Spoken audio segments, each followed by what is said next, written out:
griegos asistían a ceremonias religiosas celebradas en honor a sus dioses. Así lo acostumbraban en las ciudades que había regadas por los valles en la región del Ática. En la antigua Grecia, donde cada una de ellas tenía sus propios dioses, templos, dialecto, mitos y leyendas.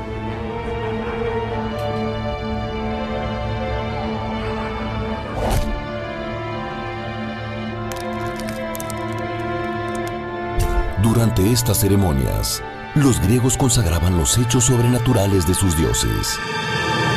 Descubrían la vida y obra de sus héroes mitológicos y legendarios.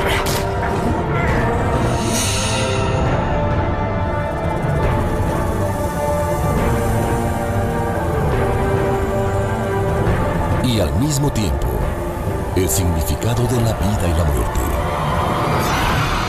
Eran viejas historias con moralejas y enseñanzas espirituales entrelazadas, que aprovechaban para enseñar los principios sobre la lealtad a los dioses, a la familia o al gobierno.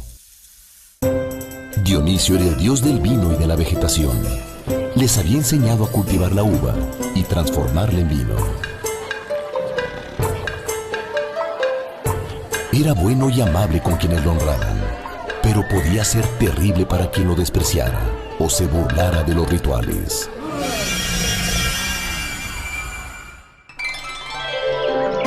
Dionisio moría cada invierno, pero renacía en la primavera. Para sus adeptos, este renacimiento acompañaba tanto la renovación de los frutos de la tierra, como de alguna manera, una posible resurrección. El festival más importante en Atenas era el de las grandes Dionisíacas, que duraba 5 días seguidos y se celebraba cada primavera y cada invierno.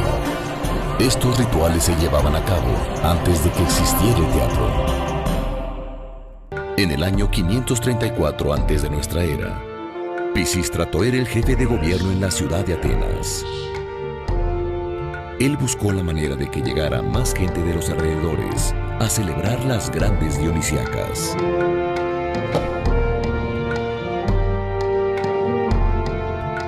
Pisístrato le pidió al poeta Tespis, que era el director del coro del templo de Dionisio, que inventara algo para que las celebraciones fuesen más atractivas.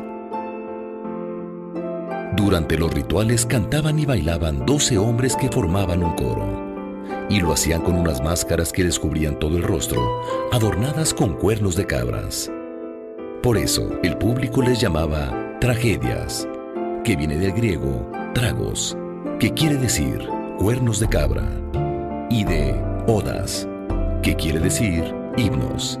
Es decir, se referían al coro que cantaba con máscaras y cuernos. A Tespis se le ocurrió salirse del coro y enfrentarlo, para preguntar, por ejemplo, ¿por qué ese año no había llovido lo suficiente? ¿Por qué Dionisio renacía? ¿Por qué habían sufrido tanto las mujeres de Tebas cuando la ciudad fue sitiada? Con esta decisión, Tespis inventó lo que ahora conocemos como teatro. Él fue el primer actor de la historia, que en su época fueron llamados hipócritas, que viene del griego hipo, que quiere decir máscara, y crites, responder, es decir, los que respondían detrás de la máscara.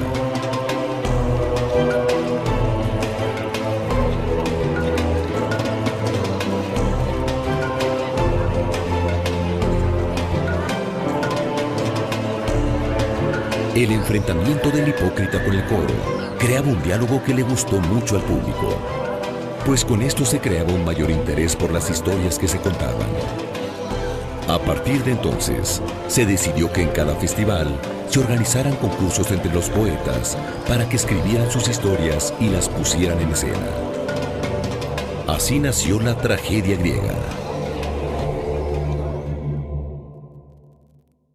Tespis tuvo mucho éxito. Los vecinos de Atenas llegaban en la primavera y el invierno para ver las obras de teatro que se presentaban en las grandes Dionisíacas. También llegaban los poetas de todos lados con sus obras recién escritas, listas para concursar.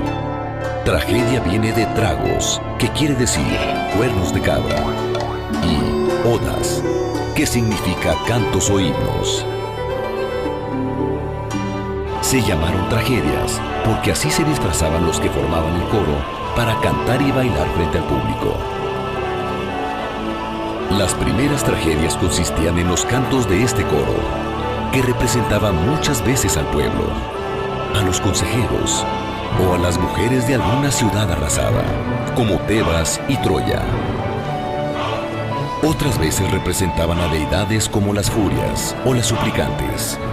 El coro estaba formado por 12 hombres que cantaban y narraban alguna historia, mientras eran enfrentados por un actor o hipócrita, que representaba a otro de los dioses o de los héroes mitológicos y legendarios, vivos o muertos, que se atrevían a discutir con el coro. Al compartir el sufrimiento que veía en escena, el público podía desahogarse en una especie de purga de emociones, viendo cómo sus dioses y héroes sufrían más que nadie. Ellos se podían sentir un poco aliviados.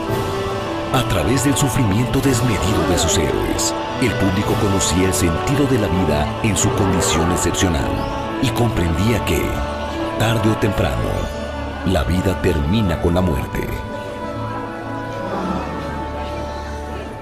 Había nacido la tragedia y con ella la catarsis o purga espiritual con la que el público se desahogaba. Este fue, en pocas palabras, el origen de la tragedia.